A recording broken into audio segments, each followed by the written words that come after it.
আসসালামু আলাইকুম। আজকে আপনাদের জন্য একটা কৃষি বিষয়ে কিছু কথা এবং কিছু উপদেশ আপনাদের সাথে শেয়ার করতে যাচ্ছি। আমাদের দর্শক যারা আছেন তাদেরকে সবাইকে বলছি যে আপনারা অবশ্যই এই যে দেখতে পাচ্ছেন এই শশা একটা অন্যরকম একটা বিষয়, যে শশা শরীর সুস্থ রাখে, ঠান্ডা রাখে, ত্বককে সুন্দর রাখে। সেই শশা কীভাবে উৎপাদিত হচ্ছে সে মাঠের পর্যায় থেকে আপনাদেরকে কিছু ধরে তুললাম। আপনারা যদি কেউ কৃষি নিয়ে ব্যস্ত থাকেন, কৃষি কাজ করেন, তারা অবশ্যই, আমি আমার চিন্তাধারা থেকে বলছি, আপনারা অবশ্যই শশা করবেন। শশা হচ্ছে এরকম একটা জিনিস, সালাদ হিসাবে ব্যবহার করে থাকি, বিয়ের অনুষ্ঠানে ব্যবহার করে থাকি, বিভিন্ন কাজে শশাকে আমরা ব্যবহার করে থাকি। আর সেটা হৃদয়ময় শশা হোক, আর হৃদয়ময় বাংলাদেশে আরও ভালো করে শশা তৈরি হোক।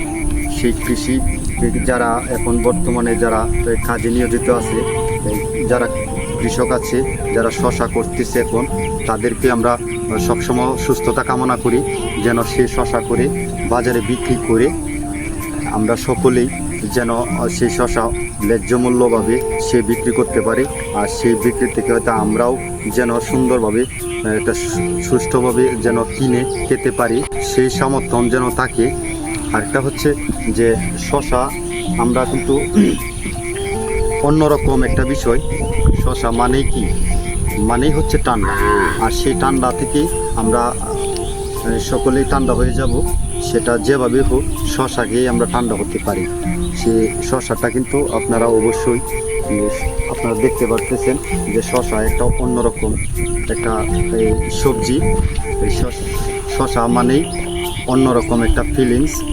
আর সেই ফিলিংসটা কৃষকের যেন শশা করে সে ন্যায্য মূল্য পায়, আর যেন সে সবসময় সেই কাজে নিয়োজিত থাকে।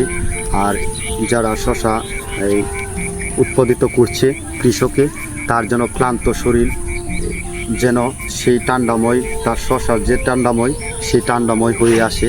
সেই বিষয়েও আপনাদেরকে কিছু কথা রাখলাম, যে যারা শশা ক্ষেত করছে তাদের জন্য সকলকে দোয়া করবেন। আপনারা যারা কৃষক আছে, যারা কৃষিকাজ করতেছে বর্তমানে, তাদেরকে উৎসাহ জাগাবেন।